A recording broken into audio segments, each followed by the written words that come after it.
The 2023 AFC East betting preview edition of the NFL Gambling Podcast on the Sports Gam Podcast Network, presented by our Patreon. Score exclusive perks, content, and contests, including our NFL win totals contest with a $1,000 prize. Join today at sportsgampodcast.com/Patreon.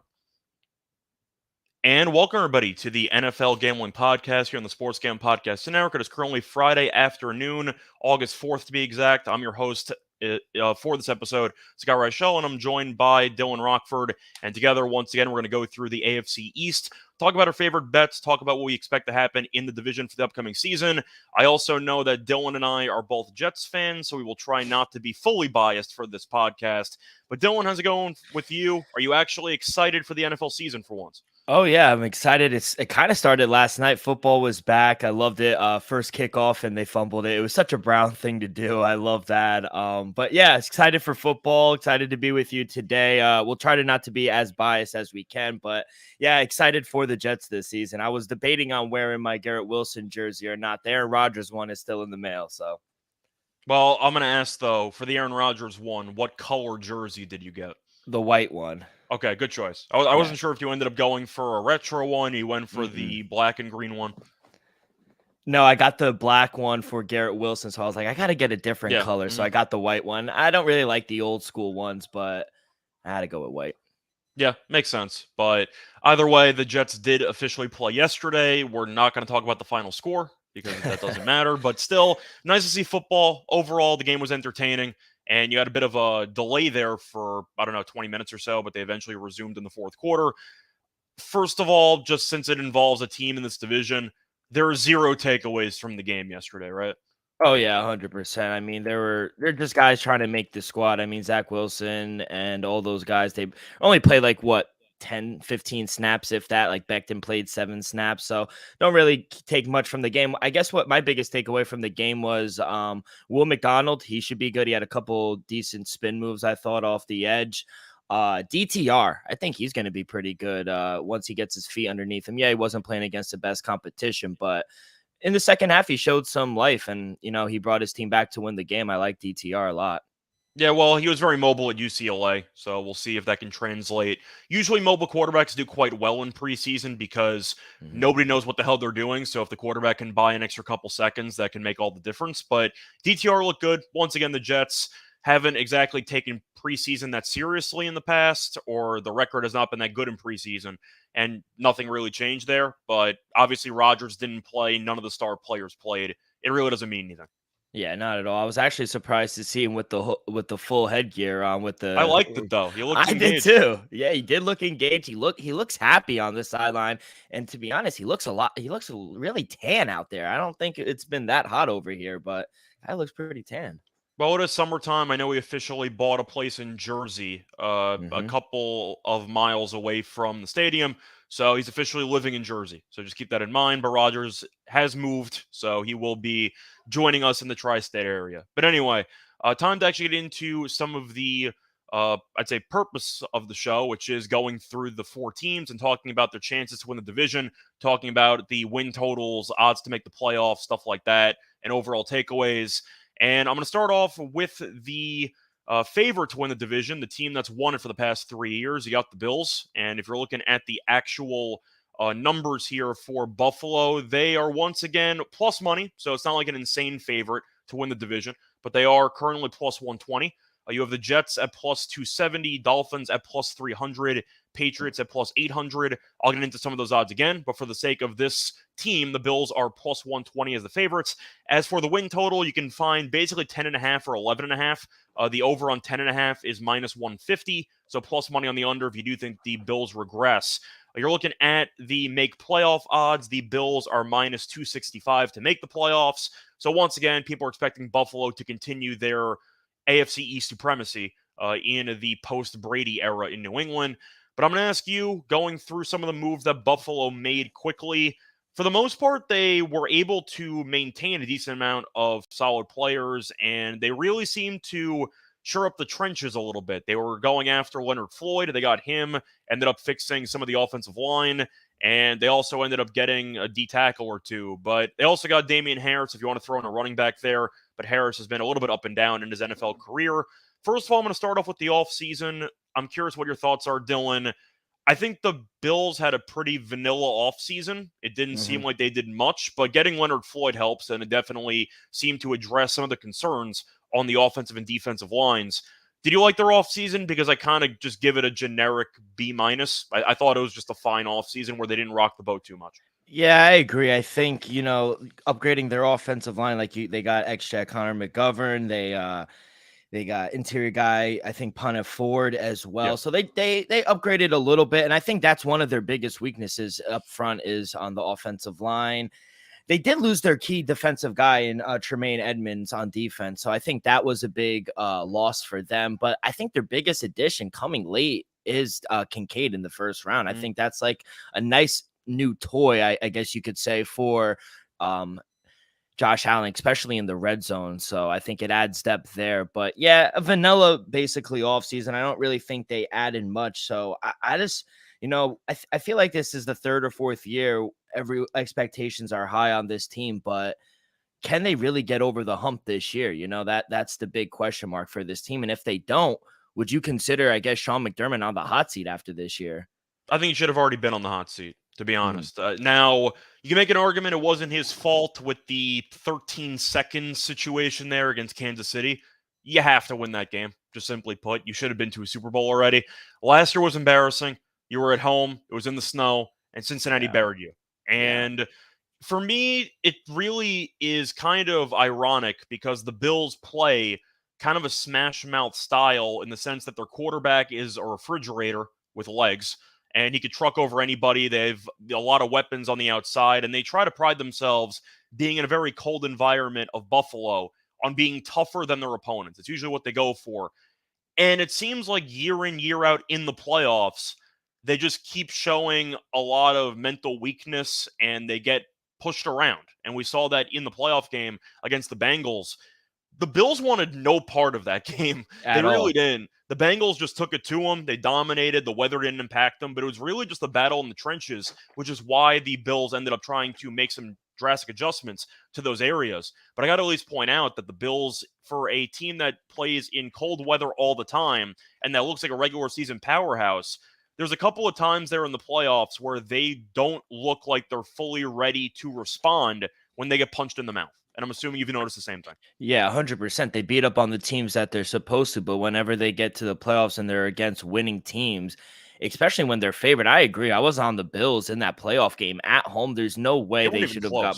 It wasn't even a football game, and they got punched in the mouth. They couldn't stop the run. Joe Mixon got anything they wanted. So, yeah, I agree. I think against very good teams, they just choke under pressure. And, Sean McDermott came out in the offseason and said, we're trying to get back to our ways and we're trying to, adopt this new culture. But at a certain point, how many years do you have to give for them to really get past this hump? So running back still a big issue for them, I think. I mean, I like Cook, but they need depth, I think. Well, they got Damian Harris, as I said before, but he's had injury issues his entire career, so I'm not sure if that's going to be that big of an upgrade or even a factor, but I'm going to throw that out there. I am going to ask you, though, since I did not mention any of the Super Bowl and AFC title odds there, which I'll pull up right now. I'm going to start off with the basic question. You said that you have not seen them get over the hump. We all have not seen them get over the hump. Do you think this is the year? We'll start off with making a Super Bowl. We'll start off with that. This year, no, I don't, just because I think the AFC is just a juggernaut, and especially every team got, I think, a little better. Maybe not the Patriots, but I think a lot of teams in the AFC have gotten better, and the AFC is just a juggernaut right now. So I don't think they'll get to the Super Bowl this season, or maybe with Sean McDermott. I think they've kind of plateaued a little bit. So I don't have them going to the AFC Championship game or even making the Super Bowl. So yeah, for that, I don't. Well, just for the odds, if anyone was curious, the Bills to win the AFC's plus 450, and the Bills' odds to win the Super Bowl are at 9-1, which for me, I disagree with, because I think that Cincinnati has a better chance of actually, I guess the argument is for division. The AFC North is going to be so difficult, and the Patriots should be a joke. So I guess the argument is the division is going to be tougher for Cincinnati. Burrow, as far as I know, the injury was only a strain, so he's not going to be out for a while. So that's definitely a a sigh of relief there for Bengals fans because Burrow should be healthy for the start of the season. I'm not picking the Bills to make a deep run either because simply put, in a matchup between the Bills and Kansas City and the Bills and the Bengals, I'm not picking the Bills in either of those, so I'm not picking them to win the AFC. I'm assuming you're on the same page. Yeah, 100%. And I think they got kind of cute. They beat Kansas City in the regular season, and then they just couldn't beat them in the playoffs, and they got blown out by the Bengals. So, yeah, whenever they get to those two teams, I think the two best teams in the AFC, which are the Chiefs and the Bengals, they just have their number. So, yeah, I don't expect them to get over the hump. And, last year, their offense kind of seemed a lot different without Dable. Josh Allen was a turnover machine last year. What do you think the problem was with that? A bad decision making.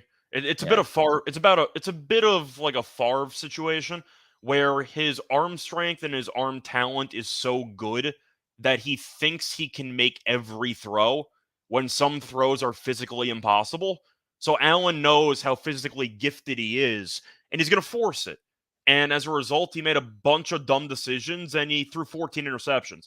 Now, when I looked at it, 14 seemed a bit low, actually, because it feels like 20 when you look back on it. It felt like he threw a bunch of them. But you're just looking at Allen and his decision making, and I do think that's going to be a serious problem for the Bills in some of these games. If they can't consistently run the football and you're in cold weather, and Allen, we know, is definitely susceptible to making really dumb decisions with the football, do I trust them to win very, very tough 50-50 games against the Chiefs and the Bengals if I know for a fact that Mahomes and Burrow will make better decisions with the football for 4 quarters? And the answer is no. I don't think Buffalo is good enough to do that. Now, I'm not saying Josh Allen's never going to win a Super Bowl. That's not what I'm saying. I just think that Dable leaving left a massive flaw in Allen's overall game because Dable was able to rein him in a little bit, make sure that he was kind of blending in his physical gifts with his brains of trying to not make dumb throws because you think you can do it. Don't be afraid to kind of sacrifice a play, move on to the next one. Allen doesn't let any plays go to waste, for better or worse. And that's why sometimes he can make a bad play a brutal play because he's trying to salvage everything instead of trying to just accept a lost cause, throw the ball away, and move on to second down.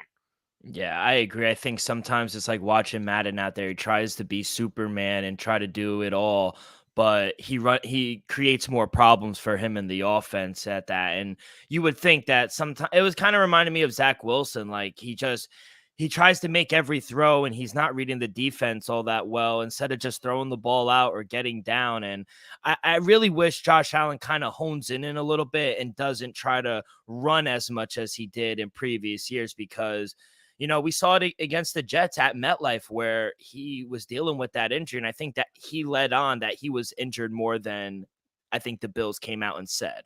Yeah, but I do want to point out, though, the last thing I'll say about the Bills here with regard to recapping last season. In addition to losing to the Bengals, a reminder they almost lost to Skylar Thompson at home in the first playoff game. Allen had 2 picks against the Dolphins, and he had a fumble that was returned for a touchdown. And the Bills in that game were favored by 14, and they almost lost. In fact, they were trailing in the second half. So once again, Buffalo in the playoffs has really left a lot to be desired. And I think Josh Allen is a reason for that. I think it's mostly McDermott. To be honest, I just think this is what they are. I think that they're a good regular season team, not a great playoff team. And once again, I'm aware that the narrative would shift if they were able to keep Kansas City off the board in those 13 seconds, but they didn't. So it just is what it is. I think McDermott's a good regular season coach, not a great playoff coach, and I see them losing in either the first or second round again.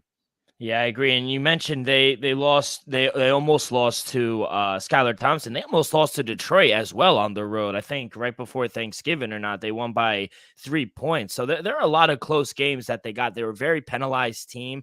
You mentioned I was looking at the turnovers when you mentioned it. He had 14, Josh Allen, but they had 27 altogether. Yeah, that's only Yeah. So fumble altogether, they had 27. That was third most in the league. They have to clean it up, especially against the Chiefs and the Bengals. Yep. But anyway, that's the overall long-term problems we have with the Bills because we don't think they're going to be good enough to win a Super Bowl. For the division, they're plus 120. They've won it for 3 straight years. We know the Dolphins had a bit of a interesting offseason. I know they ended up signing Jalen Ramsey. Then he got hurt. He'll miss the start of the year, so we'll talk about that in a second. The Jets we'll talk about in a minute, but we know they were one of the biggest winners of the offseason if you have faith in Aaron Rodgers. Do you think the Bills should be plus 120, and are you going to take them? Yeah, I do. I mean, I think that's the best bet. I kind of stayed away from the win total. As for the win total, real quick, I feel like a lot of people are just going to look at the 10.5 and be like, "Oh, that's too low," and jump all over on the under. But I don't know if I'm there. They You went mean the 13. over? Yeah, the over. Yeah. It went 13-3, like you said last season. But when you dive into their schedule, their road games are tough. At the Jets, Bengals, Eagles, at Arrowhead, Chargers, Dolphins. Week 9 through 16 is extremely tough. I feel like they only have one easy road game, in my opinion. But yeah, honestly, my favorite bet is for them to win the division at plus 120. Don't get me wrong, the AFC East got a lot better, but I still think they are the overall best team in the division. I do think they make it 4 years in a row that they win the division. I think the one big area is the turnovers that you mentioned, that killed them last season, 27, third most in the league. I think Sean McDermott will address that. He will make it a priority for them to play smarter football. And defensively, he is calling the plays now.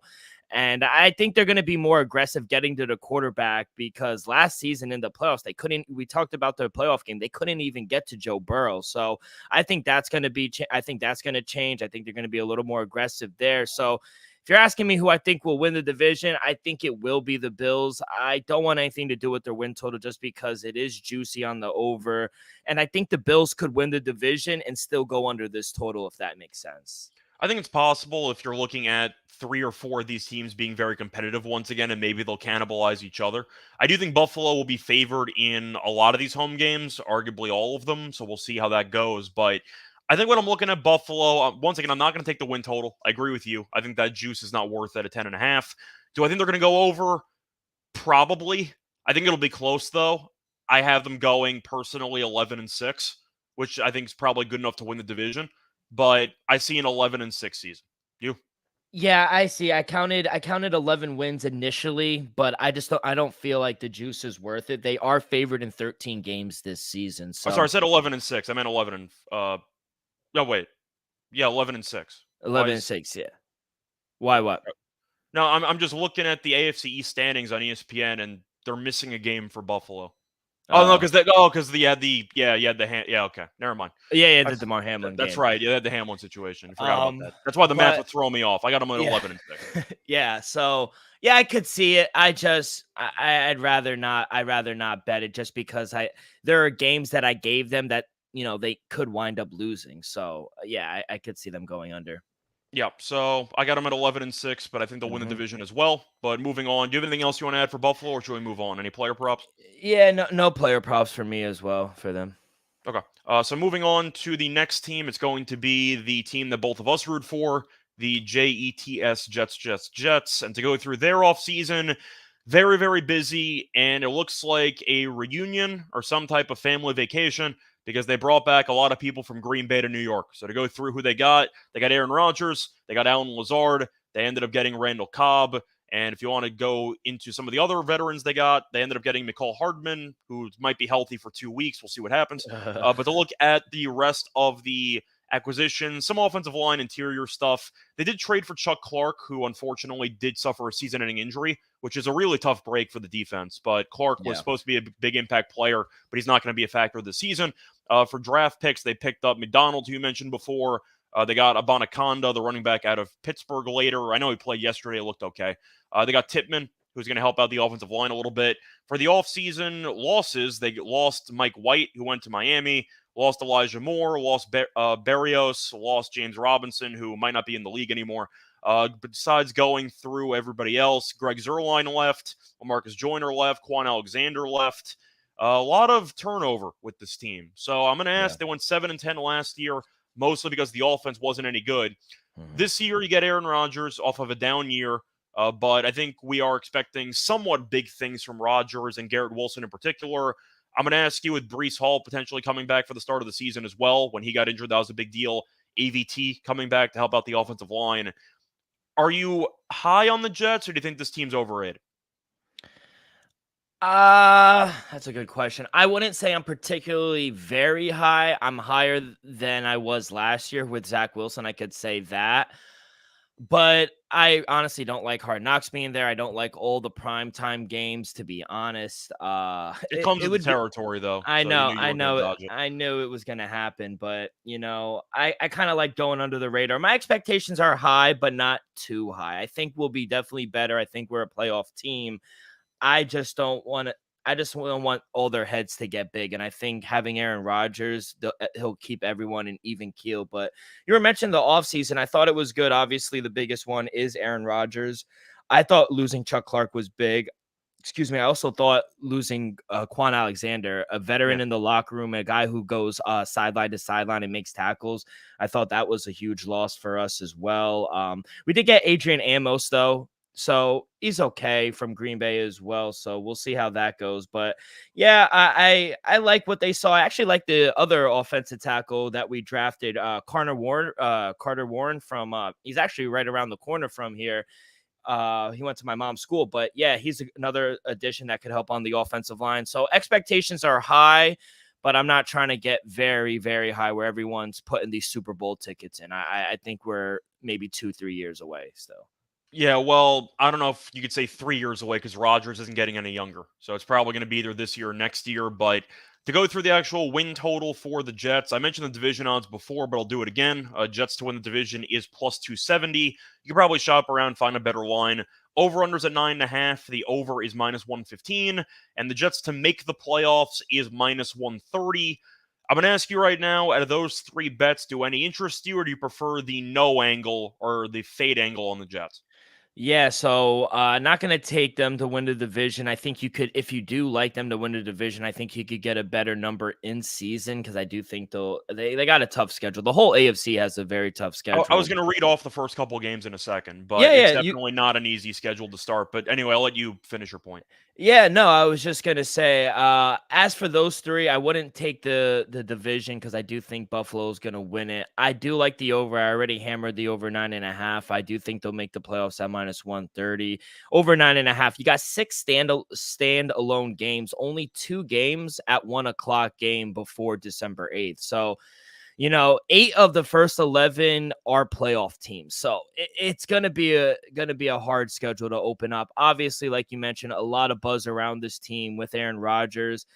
And, I'm extremely confident that he's going to make this a better football team. It's just not a minor change. The Jets go from starting 2 backups in either Zach Wilson or Mike White to a 2-time MVP, not far removed either. So, like we said, the schedule is very tough. I'm not one of those people who think Aaron Rodgers kind of has fallen off. I think what we saw last season is kind of like inexperience on the wide receiver room in Green Bay. It wasn't really him. So I think there's going to be a lot of moving pieces when they come to game day. But we know the Jets have an elite defense, top 5 defense, I think, in my opinion. Only an underdog in 5 games, and 2 of them are at home. Chiefs are only a 1-point favorite at MetLife.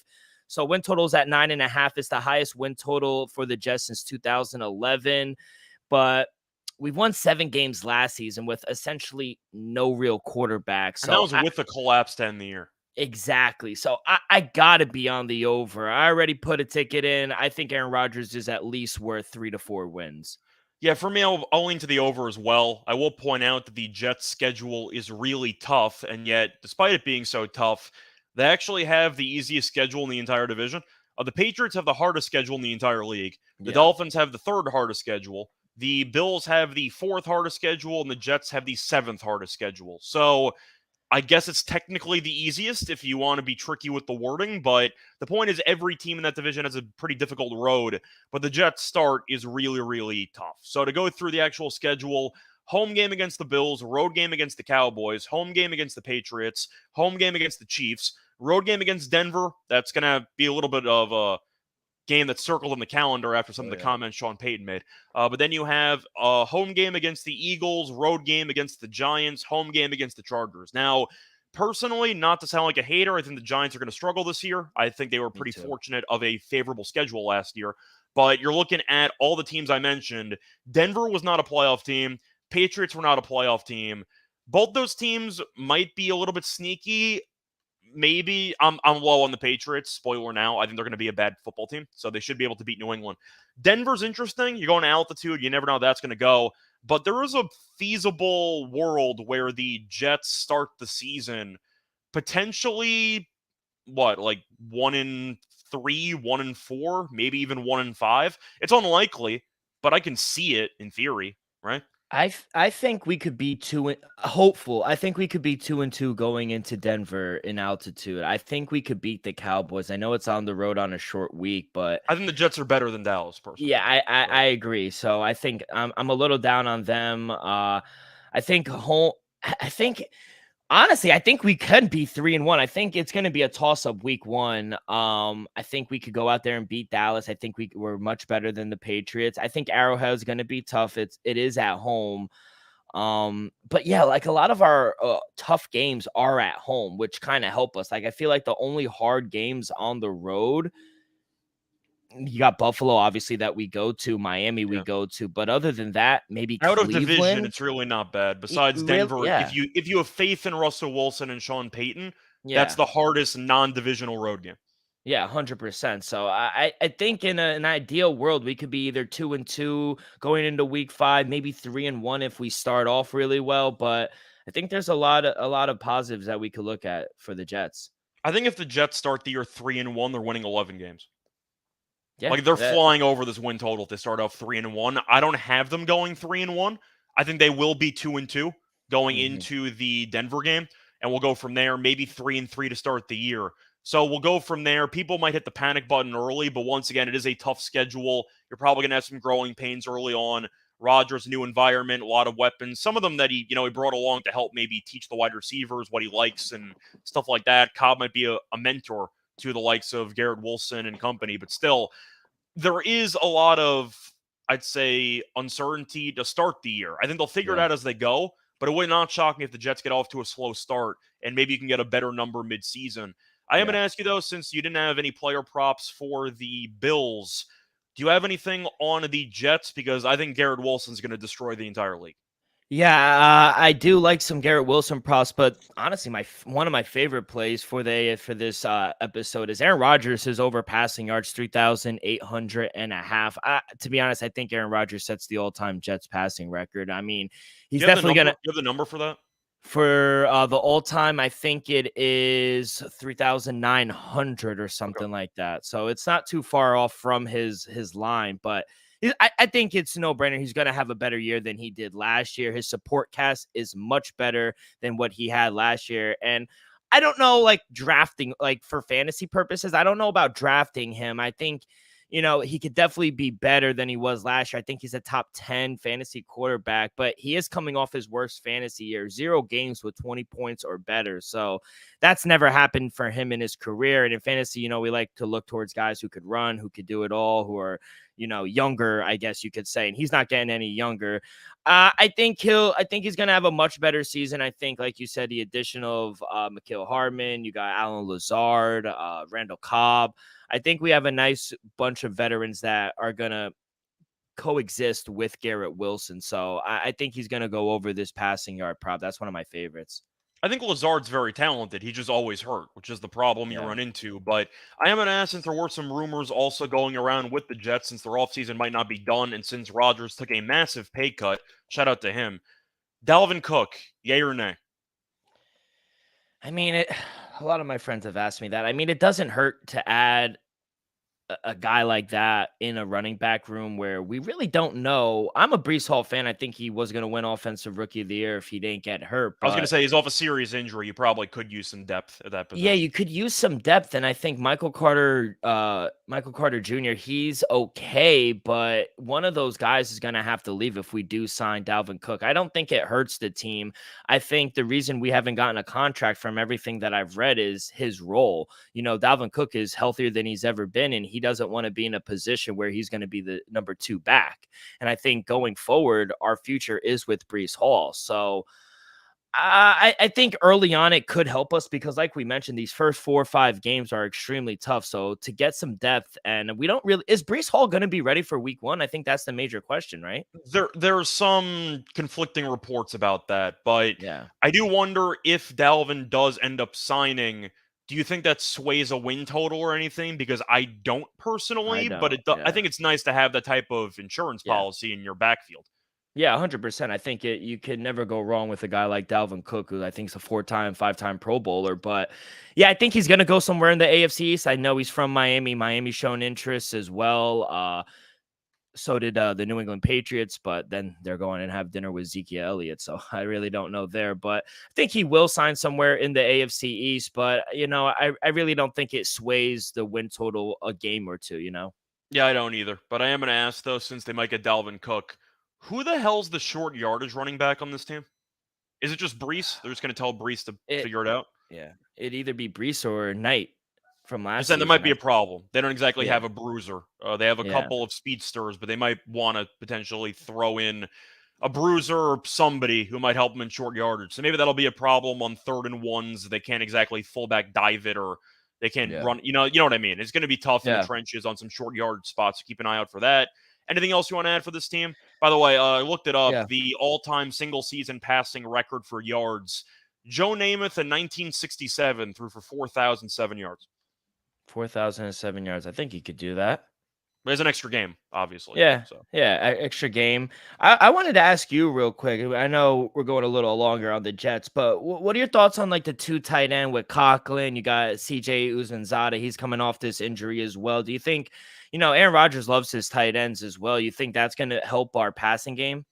I think it's going to, because it's going to be able to help camouflage the run. Rodgers is a very solid play action quarterback, and I do think that having, whether it's Brees Hall and Dalvin Cook or whatever they have, the point is the Jets should have at least one quality running back in the backfield at virtually all times. And Yeah, with that being the case, that should be able to open up some of the underneath stuff. Rodgers is also older, so getting the ball out quickly should help with him staying upright and to keep him healthy. We know Rodgers has had some injuries over the past years because Green Bay has not always done the best job at protecting him, and he got hurt. And I know he had a collarbone issue for a couple years there and a leg issue, but still, I think it's going to help. I do wonder about the overall depth of the receiving core, though. I do Randall too. Cobb, very old. Alan Lazard, injured all the time, but very talented.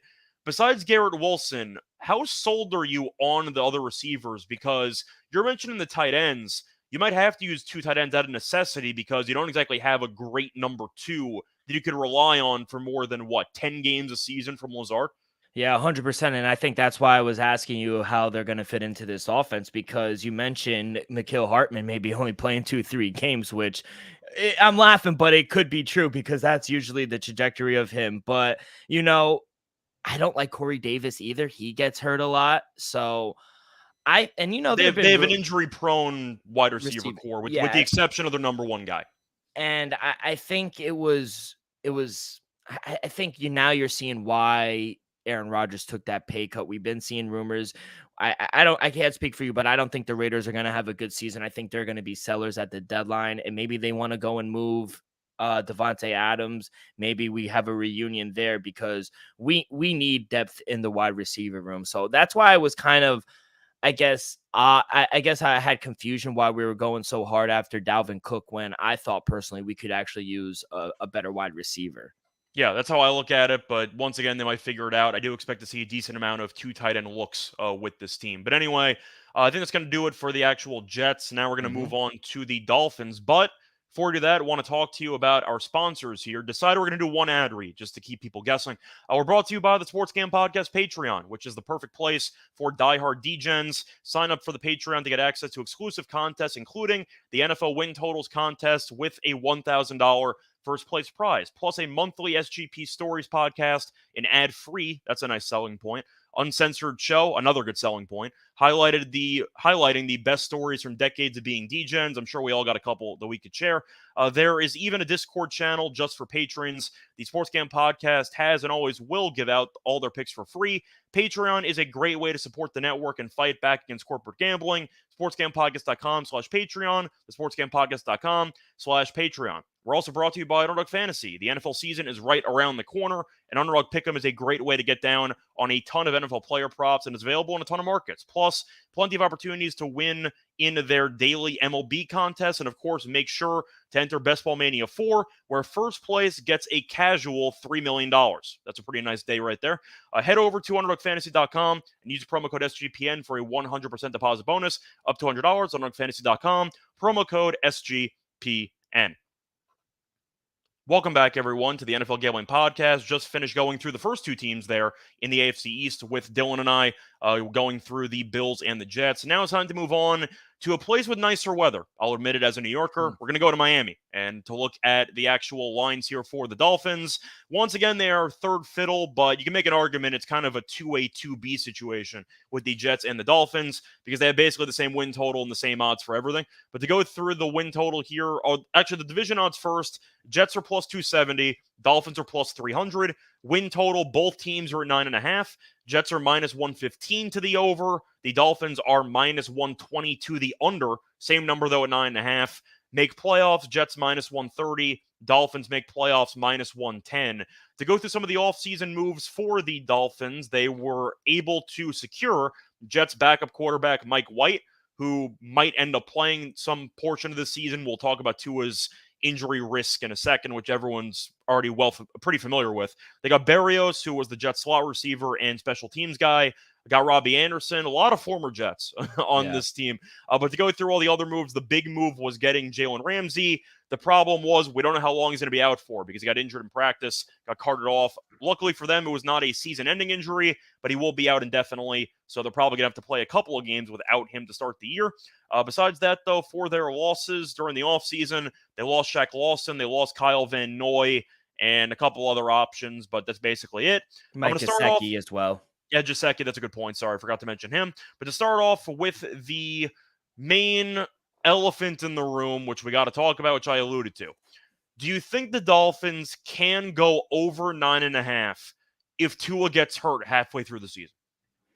Ooh, you had to throw that in. You don't have a choice, right? I know you can't not say it. If he gets hurt, if he doesn't get hurt, they definitely, I think, go over because we saw how electric this offense is when he is on the field. If he gets hurt, and who do they put in? Mike White. Oh. That's why I was asking. Because we saw him play last year. He was fine. Okay. He fell apart in Seattle in a pretty important game at the end of the year, but the entire team did. So I guess that's not totally his fault. But I'm asking because Tua, we know, had great numbers last year, was a product of a little bit of a weak schedule, and then he faced off against the Niners, and we saw how bad he was in that game against the Chargers on Sunday Night Football.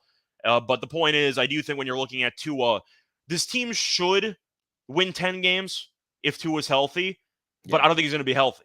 I don't. It's not even just about his injury history with regard to him getting injured again. It's the fact of how careful the Dolphins will be if an almost injury happens. Because you know the media is going to completely torture this medical staff and the coaching staff the entire season if something, as small as it might seem, happens to Tua. And I do wonder, with that constantly hanging over this entire team and the entire front office, at this point, I mean, I'm not sure if Tua's going to play like 12. Like, what if he gets into concussion protocol and he passes protocol? There's still going to be massive questions after the game. Like, there's no way to avoid it. It's just a ticking time bomb at this point, isn't it? Yeah, and we even seen last year when he passed concussion protocol, they still didn't play him for an extra 2 games after that. So I agree. I think that, he has been doing jiu-jitsu in the offseason, so we'll see how he's been falling. I think that's kind of an interesting take on not getting hurt for this upcoming season. But yeah, I mean, if he does get hurt, I think this organization, just the way they handled it and brought him back so quickly the first time he got hurt and then they ripped him for it. I think Mike McDaniel, in this organization is going to play it very careful and really not rush him back because, you're playing with a man's life. And even though he's a competitor and he wants to be out there with his teammates, I don't necessarily think you can do that because a couple more concussions, and I think he's. I think he's couple. I think it might be one. I think he's 1 or 2. I was just going to rephrase it. I think he's 1 or 2 concussions away from not playing football again, and I think that's. That might be a hot take, but I really just don't think so. I don't think it's a hot take in today's society. If it was the 70s, he would play until he had serious brain damage. But if you're looking at nowadays with all the advancements in overall science and even just the overall stigma surrounding concussions, which is relatively new after, Mhm. what happened, all the sad stories of all the former players who had CTE and everything like that. But people take concussions seriously. And I Yeah. do think that once again, they're going to be more safe than sorry. As a result, even though the Dolphins still have Tyreek Hill and they still have Jalen Waddle, I'm going to lean under on the win total of 9.5 because I don't think Tua is going to stay healthy. And you can call me a skeptic. I am. Because once again, I don't have any reason to believe a guy with serious concussion issues, who also got injured in college, is suddenly going to stay healthy for 17 games. Like, I just don't see a world where that happens. I think he's probably going to play maybe 10, maybe if you want to be generous, 13 or 14. But it's a very tough division. And I do think the Dolphins are the third best team in this division. Maybe I would take the over if Jalen Ramsey was healthy to start the Mhm. year, but he's not. I don't know how many games Jalen Ramsey's going to miss. So, with so many question marks with injuries now and potential injuries in the future, I got to go Miami under. I just think 9.5 in this division's too high. I see them going 9-8. Yeah, I agree. I mean, they do return an electric offense. It was good. They did add Jalen Ramsey, but he got hurt, so he's probably going to be out. They said to around December. But just looking at their schedule, it's really tough. There's so many unknowns with them. The injuries, like you mentioned, rough schedule early on. They're on the road week 1 against the Chargers. They're on the road back to back. Then they go to Foxborough and play New England. Then they're on the road in Orchard Park. Then they're on the road in Lincoln and playing the Eagles. They're on the road in Arrowhead. Like they got a really rough schedule for them. A lot of things went right for them early on, and then when they went on that losing streak toward the end of the season, a lot of things went wrong for them for me. So I just think the Dolphins are a tough team to figure out, and I think, like you mentioned, the ceiling is high, but we know if Tua could hold up, I think they could go over it. But this is a completely different team without Tua. So I agree on the under. Look, if you look at in the beginning, they started 3-0. Then he suffered the concussion in week 4. Then they went 0-3 without him. He returned in week 7. Miami went 5-0 in their next 5 games. So if you're keeping track, that's 8-0 with Tua, 0-3 without him. They can't win without Tua. I think that's the bottom line. So I Well, think the argument is now they might be better. They might be better when Tua is out of the lineup compared to last year because unlike Skylar Thompson, you have an actual quarterback as your second string. yeah, that's fair. I think Mike White So is Mike definitely White an can maybe upgrade. steal you a couple of games, maybe 500 ball, Maybe, maybe. but this schedule is really tough, and it's not that we're wishing injury, but if history has shown us anything, I'm he just being will miss realistic. time. Yeah, no, I agree 100%. I do think he will miss time this season, and I don't think those 50-50 games like on the road against Washington or at home against Tennessee, I don't think those are gimme games, especially if Tua's not there. So Yeah, so I got to go under. for me, once again, I'm not gonna have money on Miami under. This is probably my least confident win total, just because I really don't know what to expect from this team. I'm gonna ask you what your favorite bet is, though. We know we're not gonna pick them to win the division. That's a Yeah, given. no. We're not gonna pick them to go over the win total. Playoffs. They made it last year somehow. Yeah. To make the playoffs is minus 110. I'm on the no. I think Yeah, the I'm on AFC that. is going to be very difficult. Yeah, and I think the AFC North might have 3 teams, that, Yes. in my I personal think they will. opinions. So, yeah, I don't think they will make the playoffs. Somehow they got in it last year at 9-8. I'm saying I that they needed at least 10 wins. 10 wins Yeah. might not even get them in for a playoff spot. Yeah, that's the thing. So I don't think a key addition that I do like for this defense is Vic Fangio on the defensive Mm. coordinator. I do think that will help the defense because they blew so many big leads last season. So my favorite play, yeah, like you, I'm not going to have any money on the win total just because there's so many unknowns. This was the toughest team to figure out, in my Yeah. opinion, for this division. But my favorite play for Miami's a player prop. It's going to be Jalen Waddle over 1,050.5 receiving yards. I got to go over here. All eyes are going to be on Tyreek Hill, and sometimes they even double cover him and leave Waddle open right over the middle. He has the capability of catching a slant and taking it to the house. So generally, I love all Alabama receivers ever since Amari Cooper came into the league. He was able to get 1,300 receiving yards last season, and that was with a backup quarterback for a good portion of the season. And he went under this number in his rookie season, but only by 35 yards. So they do have this extra game now. Waddle's an easily 1,000+ receiver every year, so I gotta go over here. I'm with you. This number just feels way too low. He had, once again, 1,300 yards last year and 75 receptions. And to look at his actual games played for Waddle, he has been pretty durable because he played 16 games in 2021 and he played all 17 games in 2022. So I do think, once again, for a guy that had some injury issues in college, he has been healthy in the pros. Yeah. And this number feels way too low because even if Tua is out, I still think Mike White can sling the ball around. They don't have to win games, just get yards. Yeah. I think that Waddle's in line for, once again, probably 1,300 yards. Yeah, 100%. Do you like Tyreek Hill? I think there was a prop on a sports book for him to lead the league in receiving, and he was like at plus 1,000.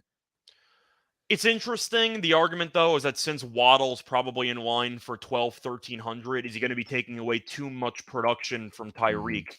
Which is always a concern. Now, Hill last year at 1,710 yards, so he still went over Waddle by a large margin, but at 10-1, I think it's worth something. Once again, he had 1,700 yards last year. Like, I think that's worth a flyer. Do I think he's going to lead the league in receiving?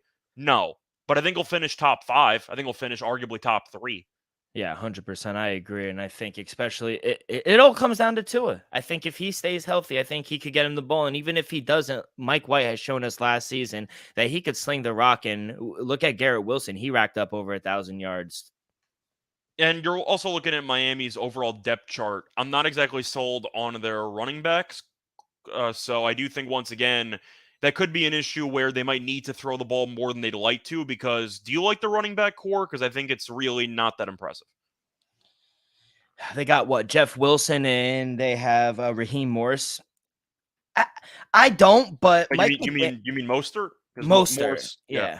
Well, to go through the actual depth chart for the Dolphins at running back, they have Mostert, who's never healthy. They have Jeff Wilson, who's never healthy. They ended up drafting Atchin, the very fast running back from A&M.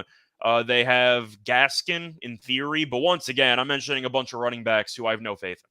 Yeah, and the only reason I think that they could have some value is just because the way Mike McDaniel draws up this offense. He's very creative in the way he puts these running backs. I like Jeff Wilson, don't get me wrong, but you're right. When healthy. Yeah, they can never stay on the field. That's the problem. Yeah, and Mostert is one of my favorite running backs from his San Francisco time. Crazy that he ran for like 200 yards in an NFC title game, and then he was never healthy ever again. But still, it definitely an interesting team, but it's going to come down to injuries, which is why we're kind of taking the cop-out approach of not picking much. I do think not making the playoffs is worth something at minus 110, just because of how many potential wildcard teams are going to be. So you have the division winners, which let's assume chalk holds. Let's assume you have the Bengals, let's assume you have the Bills, and let's assume you end up having the Chiefs, and, you can just kind of go through who you think. The AFC South's a joke. That doesn't matter. Anyway, point is, you're looking at the wild card potential teams. You have the Jets, the Dolphins, in theory. New England, no, we'll talk about them in a second. You have the Ravens, you have the Steelers, you have arguably the Browns. I don't like the Browns, but, you have two teams from that division. There's a lot of, battling for only a handful of spots.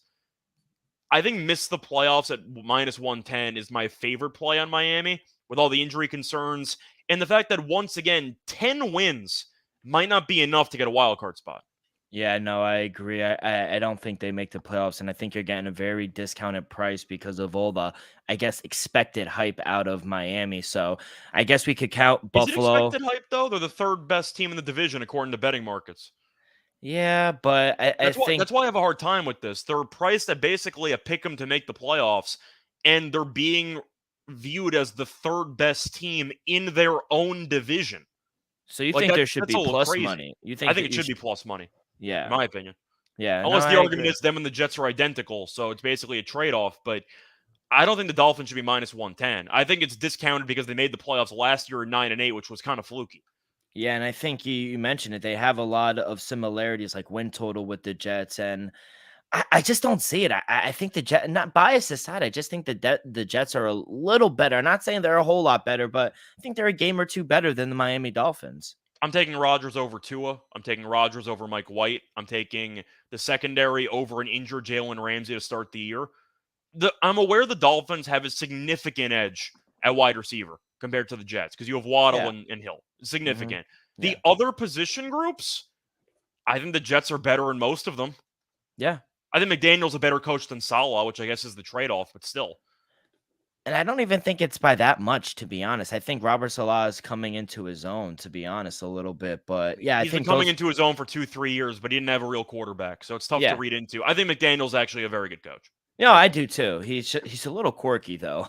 Well, he goes for the nerdy vibe to it. Yeah. It's like Michael Cera comedy. You know what I mean? Was he actually vaping in the playoff Yeah, game? I believe he was. I get a Michael Cera vibe, when I hear him. Like it kind of gives me that type of. It's a mix between Michael Cera and McLovin from Superbad. This was definitely the hardest team to, I guess, get a grip on or get a kind of a real understanding of how they're really going to perform. That's not even for this division. That's probably for the entire league.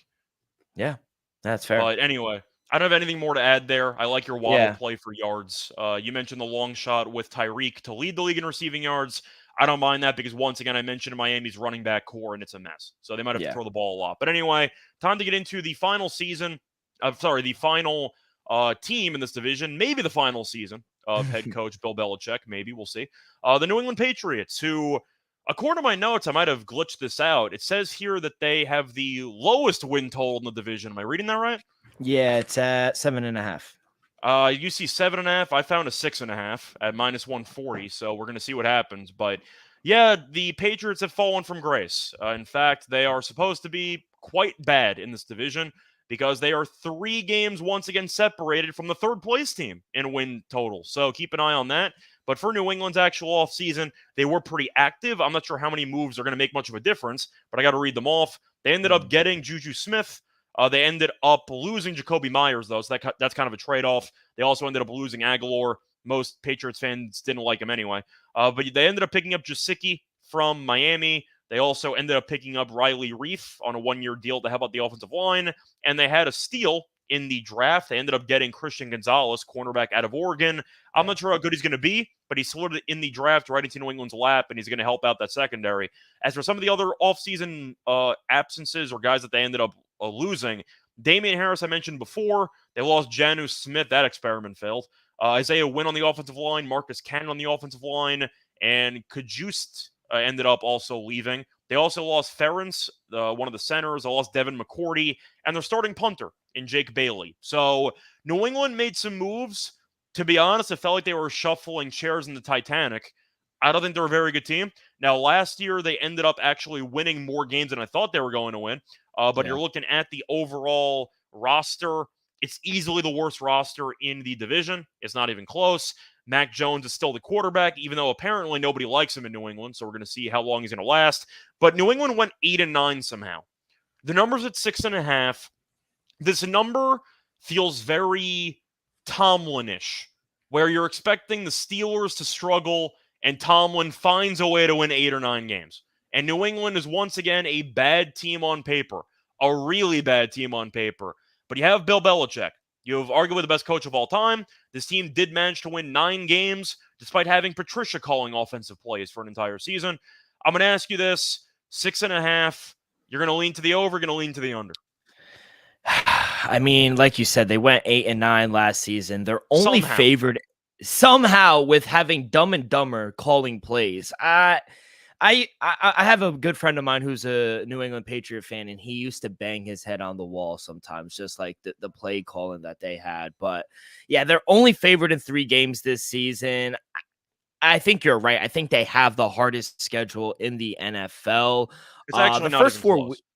Yeah, the first 4 weeks are insane, I think. You're at home against Philly, then you're at home against Miami, then you're on the road against the Jets, on the road against the Cowboys, then you're at home against the Saints. Like, you know, the first 4 weeks are projected teams that are going to finish with a winning record. Like, we all know Bill Belichick loves to beat up on these rookie quarterbacks, but the only quarterbacks that they're facing this season with less than 30 snaps Anthony Richardson, Kenny Pickett, and Sam Howell. And I don't think those are gimme games besides Indianapolis. I think Steelers could beat them, and I think Commanders are going under the radar a little bit. But last season, Patriots, they finished 4-4 in one-score games. However, they did have an unsustainable turnover differential, +9 in that area in those 8 games. So I think negative luck regression in terms of kind of health is probable, especially on defense for them.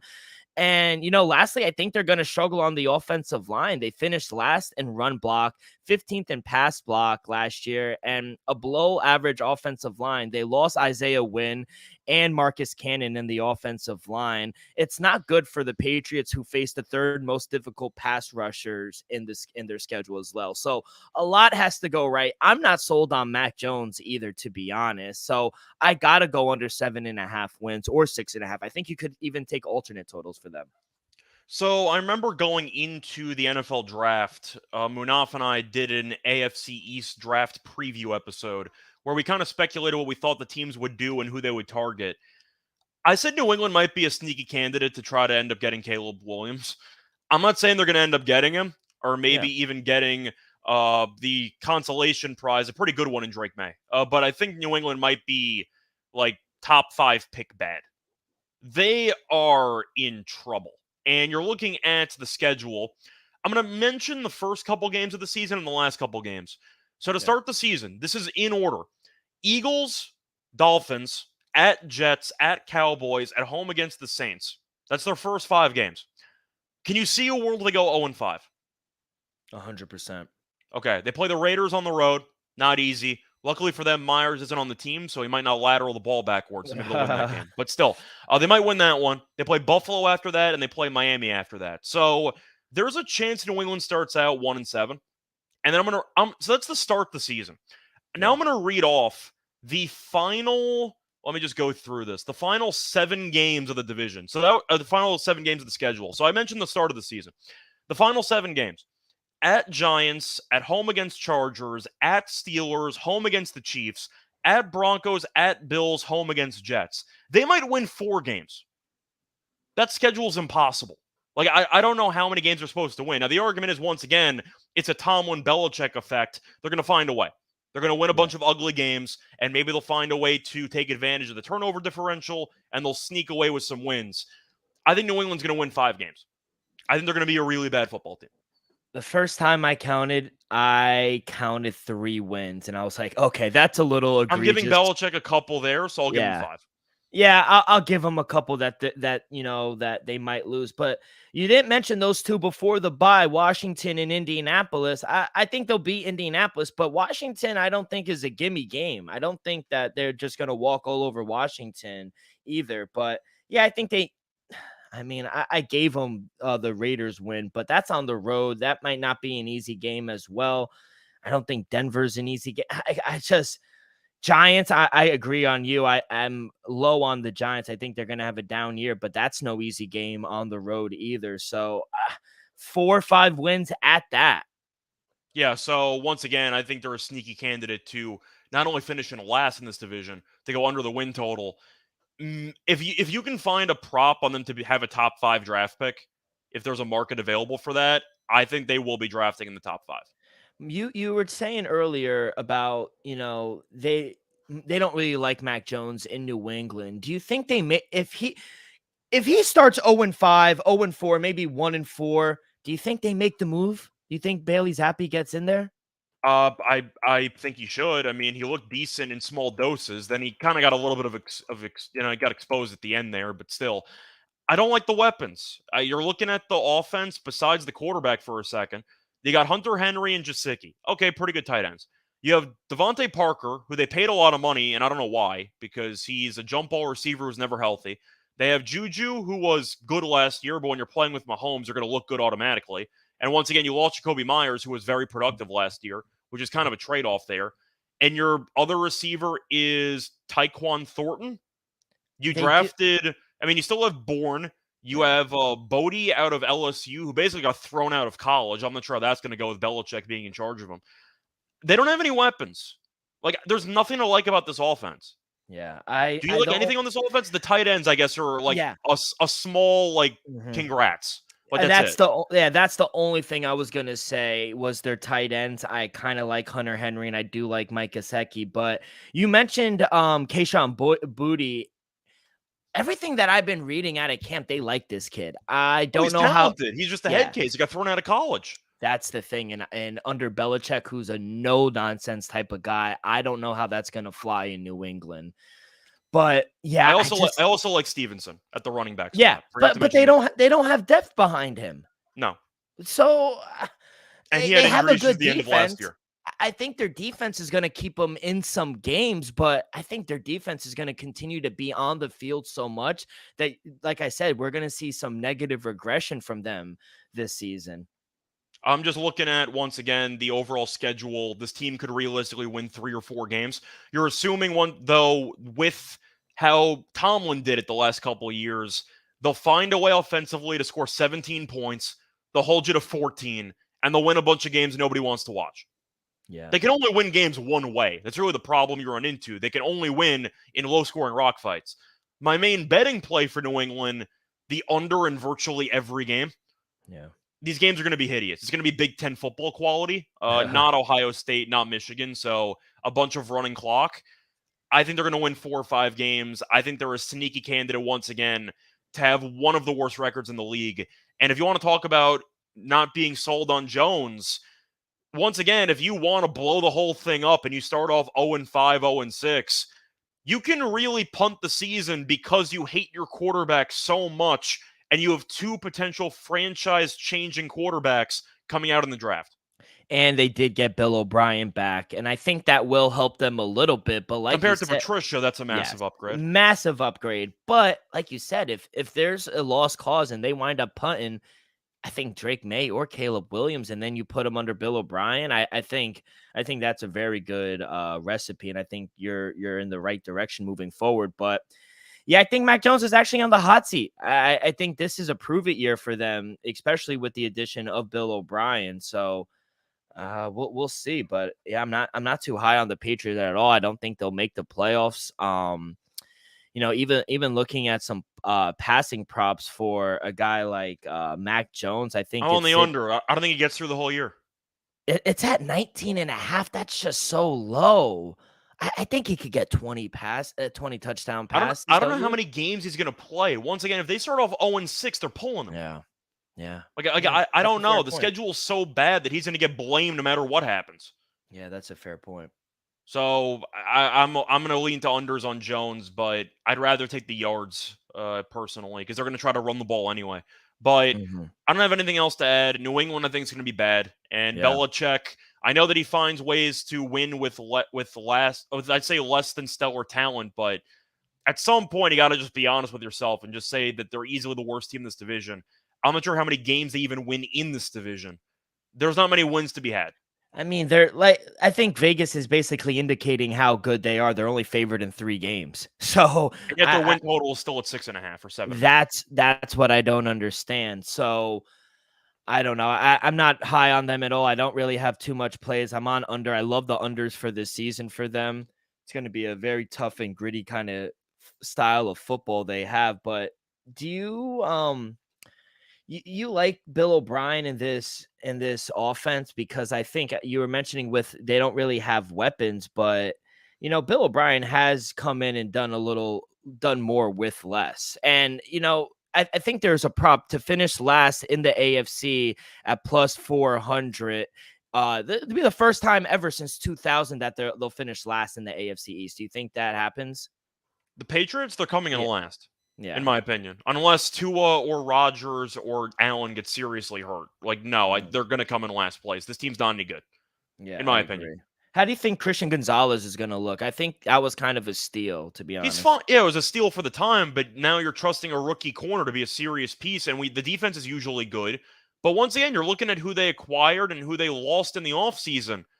Kind of offsets each other, right? I mean, they lost a couple of offensive linemen.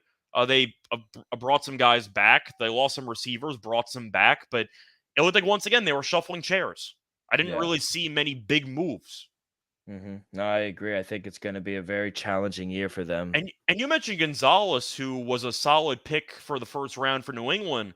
A reminder, Belichick is historically a terrible drafter in the first round.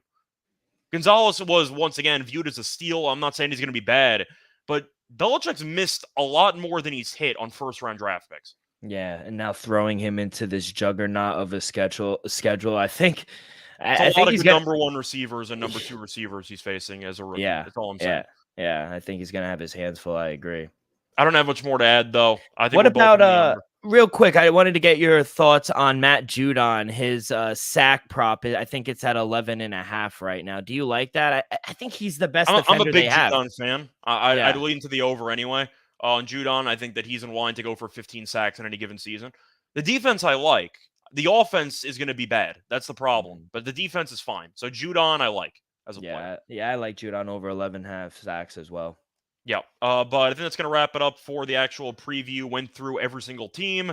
Before we officially close out, though, I will give you the opportunity to give out your favorite bet. Do you have one best bet for this division? I mean, I don't want to be a homer, but I do like the Jets over 9.5 wins. I just think the upgrade with Aaron Rodgers, I think it's going to be monumental how big of an upgrade and just kind of the culture change that he's bringing to this team. I like that. I like his over 3,800.5 passing yards. And I actually like Jalen Waddle, his receiving yards. I think that's one of my favorite plays as well. I think on principle, it's a little too low. No matter who's at quarterback, whether it's Mike White or Tua, I think that he's going to have 1,100, 1,200 yards. So either Jalen Waddle, best bet, or Jets over 9.5 wins. Those would be my two favorite bets. And just to ask, what was the number on Waddle again? It was 1090? No, 10.50.5. 1050.5. Yeah, that's my best bet. That number's way too low. I think he's in line for 12, 1300. I mentioned Miami has an issue with their durability with the running backs, not to mention how unimpressive the overall core is. So I can see them throwing a lot, especially with McDaniel, who loves to throw the ball. Let's be real. McDaniel, even though he has some background with the Niners, he does like to air it out, and he's a very creative play designer. I can see Hill and Waddle combining once again for close to like 2,800 receiving yards. Like I can see a world where that happens again, but give me Waddle over on yards is my favorite bet. 1050.5 is way too low. And once again, even if Tua does get hurt, I know Mike White can sling it. They might not win many games, but I know he can throw the ball around. Yeah, he gets them to the receivers no matter who it is. Yeah, so that's how I'm going to look at it as my favorite play there. My other favorite play will be New England under 7.5 wins at -160. You can probably shop around, find a better price, but 7.5. No, this team with this schedule is going to win probably 5 games. Yeah, I think even you could even take alternate win totals on them, to be honest, and get plus I money. said once again, they might be a sleeper to get a top 2 pick in the draft. So just keep an eye out. There could be a chance.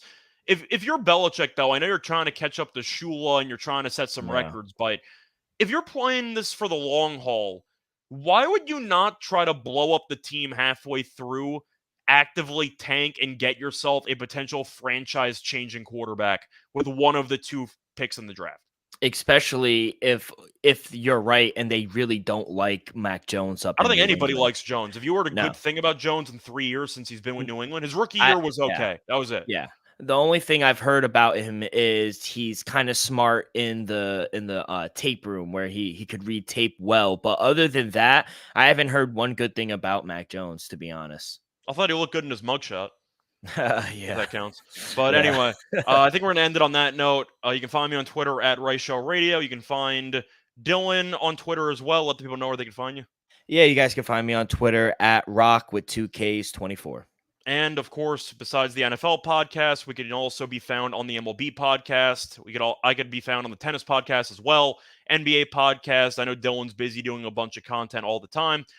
You have anything else you want to add, Dylan, or should we just officially close out? Yeah, no, AFC East it's a juggernaut. I think it's maybe the second best division. So I look forward to handicapping this season. I know it's a grind in and week out for about 5 months, but yeah, I'm pumped up for the season.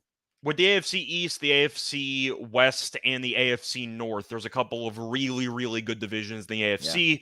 Should be fun, though. But until next time, good luck to all of you and all of your bets. Bye, everyone.